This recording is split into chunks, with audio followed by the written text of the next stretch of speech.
کوئی بندہ کسی کے پاس چلا جائے، کوئی حاکم وقت تو اس کے پاس چلا جائے اور وہ اس کی طرف دیکھ رہا ہو اور یہ وہاں سیلفیاں لے رہا ہو، کرے گا ایسے؟ یا پھر امام الانبیاء علیہ السلام کی بارگاہ میں یہ حرکتیں کیوں ہو رہی ہیں؟ ہم نے بڑے بڑے ملاؤں کو اور پیروں کو دیکھا ہے، وہ وہاں جا کر سیلفی لگا رہے ہیں، تصویریں بنا رہے ہیں دھڑا دھڑ۔ یہ خدا کے بندے، تمہارے اندر اتنا احساس نہیں ہے، تم کس بارگاہ میں کھڑے ہو؟ جس بارگاہ کا ادب رب سکھائے یار، وہاں جا کر تصویریں بنا رہے ہو تم۔ کاش کہ ہماری قوم کو سمجھ آ جائے۔ ایک بندہ آیا کہنے لگا جی مدینہ شریف جا رہا ہوں، کوئی نصیحت کر دیں۔ میں نے کہا ایک گزارش ہے۔ کہنے لگا کیا؟ میں نے کہا تصویر نہیں بنانی۔ کہنے لگا پھر فائدہ کیا ہے جانے کا؟ بتاؤ یار، اس لیے جانا ہے تم نے وہاں کہ حضور کی نافرمانی حضور کے سامنے کھڑے ہو کرنی ہے تم نے؟ حقیقت والی بات ہے یہ، یہی وجہ ہے قوم جو ہے امت ادب سے ہاتھ دھو بیٹھی ہے آج۔ جی ہمارے ایک بزرگ تھے رحمت اللہ علیہ، وہ جب مدینہ شریف جاتے تھے نا جی، مدینہ شریف جاتے تھے تو مدینے کی سرحد سے بھی پیچھے رہتے، مدینے کی سرحد پر بیٹھے رہتے، وہیں پہ جتنے دن گزارتے وہیں گزار کے مدینے کی سرحد میں داخل نہیں ہوتے تھے، وہیں سے واپس آ جاتے تھے۔ لوگ کہتے آپ اندر نہیں جاتے، انہوں نے کہا یہ کم ہے کہ حضور نے یہاں بلا لیا ہے مجھے، ہیں یہ کم ہے کہ مجھے یہاں بلا لیا آقا علیہ السلام نے۔ امام یوسف بن نصیر نبہانی رحمۃ اللہ ارشاد فرماتے ہیں، میں نے کئی مرتبہ ایک بزرگ کو دیکھا مدینہ شریف آتے ہیں، باب السلام ہے نا جہاں سے حاضر ہو کے سلام پڑھتے ہیں، وہ وہیں بیٹھے رہتے، مسجد میں داخل نہیں ہوتے تھے، آقا علیہ السلام کے سامنے نہیں آتے تھے۔ کہتے ہیں ان سے میں نے پوچھ لیا، میں نے کہا حضور آپ اندر نہیں جاتے؟ کہتے ہیں وہ کہنے لگے کتوں کا کام باہر بیٹھنا ہوتا ہے، کتے گھر کے باہر بیٹھتے ہیں، اندر نہیں داخل ہوتے تھے۔ اس نے کہا جی آپ ادھر سفر کر کے آئے، جائیں تو صحیح پھر۔ اس نے کہا میں یہاں آ گیا ہوں، مالکوں کا جب ارادہ بنے گا تو خود تشریف لے آئیں گے۔ سبحان اللہ، بے شک بے شک۔ سچی بات کہہ رہا ہوں، جب سے ہماری قوم ادب سے خالی ہوئی ہے نا، وہ والی بہاریں ختم ہو گئی ہیں۔ آج کہتے ہیں جی وہ حضرت جو تھے سید احمد رفاعی رحمۃ اللہ مدینہ شریف جب گئے تھے، مدینہ شریف جب گئے تھے 17,000 علماء موجود تھے، عوام تو اپنی جگہ، اتنے سارے اجلہ بزرگ موجود تھے، وہاں بڑے بڑے محدث موجود تھے۔ ایک جگہ میں نے پڑھا کہ امام غزالی بھی وہاں موجود تھے اس وقت۔ سید احمد رفاعی رضی اللہ تعالیٰ عنہ یہ جب آقا علیہ السلام کی بارگاہ میں جاتے ہیں، وہاں جا کے عرض کرتے ہیں آقا پہلے میں اپنی روح کو بھیجتا تھا، میں نہیں آ سکتا تھا، میری روح یہاں آتی تھی، آپ کی چوکھٹ کو چوم کے جاتی تھی، آپ کے دروازے پر لگی ہوئی مٹی کو چوم کے جاتی تھی۔ آقا آج میں خود آیا ہوں، جب تک آپ اپنا ہاتھ مبارکہ باہر نہیں نکالیں گے میں مصافحہ نہیں کروں گا، چوموں گا نہیں، میں نہیں جانے والا یہاں سے۔ 70,000 حضور کے امتی علماء عوام مجمع میں موجود ہیں، مسجد نبی میں موجود ہیں، سب دیکھ رہے ہیں۔ میرے آقا علیہ السلام نے اپنا دست مبارک قبر انور سے باہر نکال دیا اس طرح۔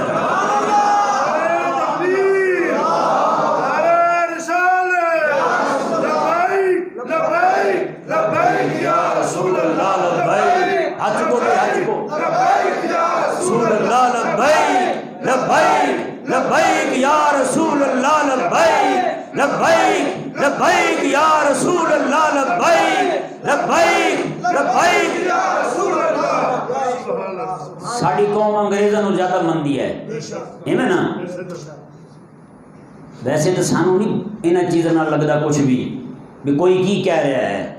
ایک نوجوان سی تو ویڈیو دیکھ رہے سی، ایک انگریز ڈاکٹر امریکہ چ، انہیں دیکھے انہیں کہا ہے کی کر رہے ہیں، انہیں کہا نعرے لا رہے ہیں، انہیں کہا جڑا یہ کر دینا وہ تو دل مضبوط ہو جاتا ہے۔ ذرا زور لا کے لبیک رسول اللہ لبیک لبیک لبیک یا رسول اللہ لبیک لبیک لبیک یا رسول اللہ۔ ساڈا دل مضبوط ہوئے نہ ہوئے، سارا دل مضبوطی کوئی شاید نال ہوندا ہے آقا علیہ السلام دی سچی غلامی علی کو گل سنا دے گل سمجھ آ گئی سارے وہ آقا علیہ السلام کی وہ بارگاہ حضور کی یعنی جہاں بادشاہ جی ایک علاقے کا بہت بڑا بادشاہ ہے، پہلے سلطان محمود غزنوی مدینہ شریف پہنچے، مشکیزہ اٹھایا ہوا یہاں کندھے پہ مدینے آنے والے لوگوں کو پانی پلا رہے ہیں، پانی بھر بھر کے پلا رہے ہیں لوگوں کو۔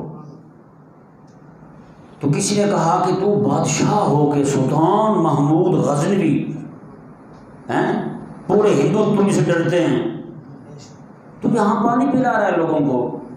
سلطان محمود غزنوی نے کہا پتہ ہے تمہیں یہ تو وہ بادشاہ ہے جہاں آ کر سب کی بادشاہیاں ختم ہو جاتی ہیں، سب تاج والے بے تاج ہو جاتے ہیں، یہاں چمک دمک انہی کی ہے۔ تو تھوڑی دیر گزری ایک علاقے کا اور بادشاہ مدینہ شریف داخل ہو رہا ہے، بڑے کرو فر کے ساتھ، آگے پیچھے غلام ہے، بڑا قیمتی لباس پہنا ہوا ہے، ہاتھی پہ بیٹھا ہوا ہے۔ بندے بھاگے جا کے کہا، انہوں نے کہا جی دیکھو کیا کر رہے ہو آپ، کیسے آ رہے ہو آپ مدینہ شریف میں؟ تمہیں نہیں پتا غزنوی مشکیزہ اٹھائے پانی لوگوں کو پلا رہے ہیں، آپ کیا کر رہے ہیں؟ انہوں نے کہا ہٹ جاؤ، جو کچھ حضور نے مجھے عطا کیا میں دکھاؤں نا حضور کو۔ یہ غلاموں کے اپنے ایک انداز ہوتے ہیں، لیکن یہ ذہن میں رہے کوئی بھی بندہ کسی بھی دنیا کے عالم ہو، کسی نے یہ اجازت نہیں دی کہ اتنی بڑی بے ادبی کر دو حضور کی بارگاہ کی ہیں، کہ حضور کی بارگاہ میں کھڑو کے بندہ سیلفیاں بنا رہا ہے، اپنے آپ کو دیکھ رہا ہے۔ خدا کے بندے تو جب وہاں گیا تھا تو نے اپنے آپ کو دیکھا کیوں؟ اس کا مطلب ہے تجھے اپنا آپ دیکھ رہا ہے تو پھر تو وہاں گیا ہی نہیں، پھر یہی رہتا اچھا تھا۔ حاجی امداد اللہ مہاجر مکی رحمۃ اللہ فرماتے ہیں کوئی بندہ مدینے جائے اور دل اس کا کھینچے پاکستان کی طرف، ہندوستان کی طرف، یا اس کے اپنے وطن کی طرف، تو فرمایا کہ اس کے لیے اچھا یہی تھا وہ یہی رہتا، لیکن یہی رہ کہ اس کا دل ادھر کھینچتا۔ یہ بات تھی اصل۔ لیکن یار جو بندہ وہاں جا کر بھی اپنے آپ کو دیکھتا رہے، وہ تو وہ بارگاہ ہے، بندہ ہر ایک سے بیگانہ ہو جاتا ہے، اپنے آپ سے بیگانہ ہو جاتا ہے۔ آقا علیہ السلام کے وصال شریف کے بعد نا جی ایک حضرت مولا علی رضی اللہ تعالیٰ عنہ ارشاد فرماتے ہیں ایک بندہ آیا دیہاتی جی 3 دن کے بعد آ کر اس نے عرض کیا آقا علیہ السلام کی بارگاہ میں کہ یا رسول اللہ صلی اللہ علیہ وسلم، رب نے ارشاد فرمایا ہے کہ جو کوئی گناہ کر لے تو آپ کے پاس آ جائے، میں آ گیا ہوں۔ فرماتے ہیں فنودیہ من القبر شریف، مزار مبارک سے آواز آئی جا میرے رب نے تیری بخشش کر دی ہے۔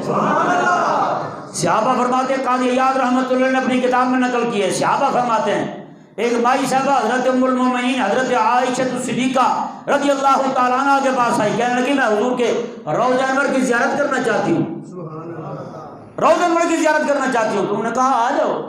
حضرت عائشہ پاک فرماتے ہیں جیسے میں نے دروازہ کھولا نا اس کی نگاہ پڑی حضور کے روضے پر، وہی گری اور فوت ہو گئی، وہی گری فوت ہو گئی۔ اس کے اندر اتنی تاب نہیں تھی کہ آقا علیہ السلام کے مزار مبارک کو دیکھ سکے۔ امام صفوری رحمۃ اللہ علیہ نے ایک بات نقل کی، آپ فرماتے ہیں ایک یہودی تھا، اس نے مسلمانوں کو کہا، اس نے کہا میں دیکھتا ہوں جب بھی تم میں کوئی بندہ مدینہ شریف جاتا ہے اپنے نبی کے مزار پر تو اسے رونا کیوں آ جاتا ہے، روتا کیوں ہے؟ میں نے جسے بھی دیکھا روتے ہوئے دیکھا ہے۔ اس کا مطلب یہ ہے کہ زمانہ تھا جب سے شیطان پیچھے چڑھا ہے آنسو خشک ہو گئے ہیں، رونا ہی نہیں آتا۔ جب اپنے آپ سے باہر نکلے گا تو روئے گا نا، اپنی یاد چھوڑے گا تو محبوب کی یاد آئے گی۔ مولانا روم رحمۃ اللہ نے بڑی پیاری بات کی ہے، وہ فرماتے ہیں کہ ایک بندہ تھا عاشق زبان، اپنی محبوبہ کو خط لکھتا تھا۔ ایک دن ملاقات ہو گئی، آمنے سامنے بیٹھے ہیں، پاس بیٹھی ہے وہ اس کی محبوبہ، یہ خط پڑھ رہا ہے، یہ وہی بیٹا خط پڑھ رہا ہے اس کے سامنے۔ اس کی محبوبہ کو بڑی غیرت آئی، اس نے خط پکڑ کے پھاڑ دیا، وہاں سے روانہ ہو گیا۔ اس نے کہا کمینے یہ خط تب پڑھتا میرے جب میں تیرے پاس نہیں تھی، جب ہم اکٹھے بیٹھے تو میری طرف دیکھ، میں کوئی مثال نہیں دے رہا ہوں، صرف سمجھانے کے لیے عرض کر رہا ہوں بھئی یہ چیزیں ساری ہوتی ہیں بعد میں، اور جب امام الانبیاء سامنے ہوں تمہیں دائیں بائیں بندہ کیا دیکھے یار؟ عجیب بات ہے۔ اچھا مزے کی بات دیکھیں، یہ ادب بھی ہمیں رب نے سکھایا ہے، بلکہ یہ رب نے محبوب کریم علیہ السلام کا ادب بتایا ہے کہ میں تمہارا حبیب جب میری بارگاہ میں آیا نا، جب حبیب کریم علیہ السلام رب کی بارگاہ میں گئے تو پھر محبوب کریم نے رب کو کیسے دیکھا؟ محبوب کریم نے رب کو کیسے دیکھا؟ رب نے قرآن میں بیان فرمایا میں تمہارا حبیب جو ہے یہ جب میری بارگاہ میں آیا، جب اس نے مجھے دیکھا اس نے آنکھ تک نہیں جھپکی۔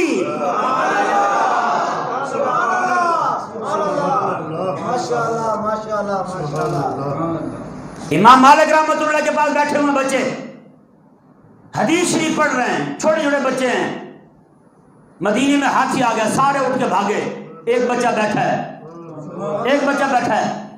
امام مالک نے کہا بچے تم نے ہاتھی دیکھا ہے؟ کہا اس کا جی نہیں دیکھا۔ تو میں جانا کیوں نہیں؟ انہوں نے کہا میری ماں میں نے تو ہم کے گھر میں سے بھیجے تھے۔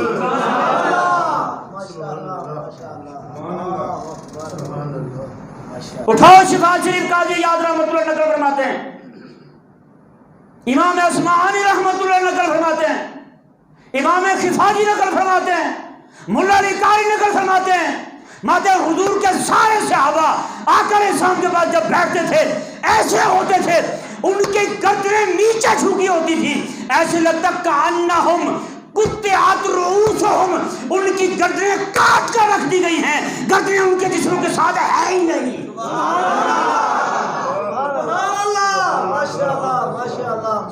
تو خدا کے بندے وہاں جا کے اپنے آپ کو دیکھ رہا ہے۔ مولانا روم رحمۃ اللہ فرماتے ہیں کہ ایک بندہ جا رہا تھا، ایک خاتون گزری، ایک بندے نے دیکھا، اس نے لوفر سا بندہ پیچھے روانہ ہوا، عورت کو کہنے لگا مجھے تجھ سے محبت ہے۔ انہوں نے کہا دماغ خراب ہے تیرا، محبت کرنی تو میری بہن سے کر، وہ پیچھے آ رہی ہے، مجھ سے بڑی سونی ہے، گھر کا کوئی کام نہیں کرتی، وہ تو لوگ سارے اس پہ مرتے ہیں، تو میری طرف دیکھ رہا ہے۔ مولانا روم فرماتے ہیں اس نے مڑ کے پیچھے دیکھا، اس نے تھپڑ مارا زور سے اس کی کھٹی پر، نیچے جا گرا۔ اس نے کہا تمہیں حیا نہیں؟ محبت کا دعویٰ میرے ساتھ دیکھے کسی اور کی طرف؟ وہ 1,00,000 روپے لگایا تو نے آقا علیہ السلام کو دیکھنے کے لیے، وہاں جا کر اپنی تصویر لے رہا ہے، شرم سے مرتا نہیں۔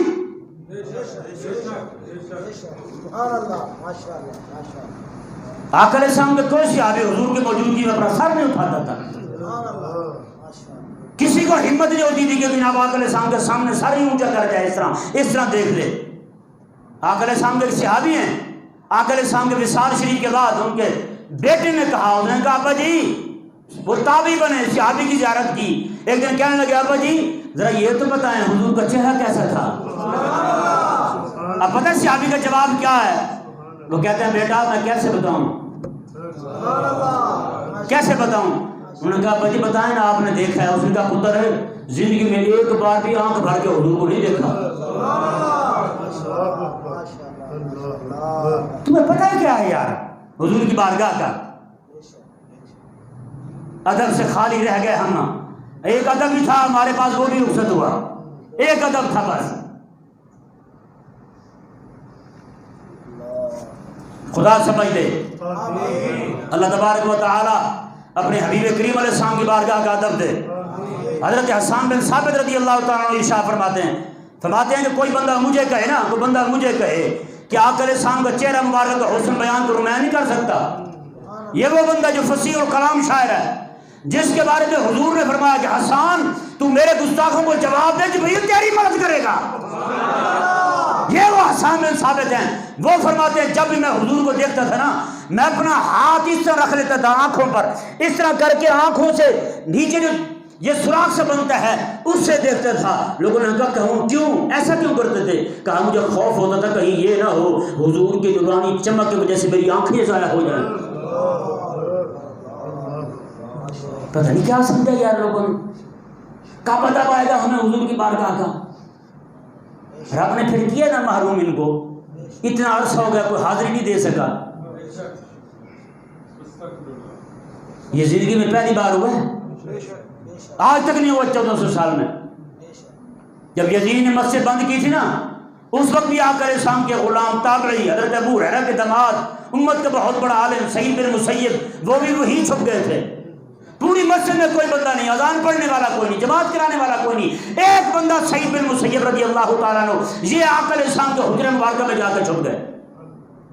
جتنے دن رہے وہی رہے۔ باہر جب آئے لوگوں نے پوچھا کہ یہ کیا معاملہ ہے، نماز کیسے پڑھتے تھے تم، آپ تو حجرے کے اندر تھے، اذان کی آواز کیسے سنتے تھے؟ کہا چپ کرو بھائی، جب اذان کا وقت ہوتا حضور کے روضہ سے اذان کی بھی آواز آتی تھی، تکبیر کی بھی آواز آتی تھی، اور جہاں بھی وہی ہوتی تھی، میں نمازیں وہی پڑھتا رہا۔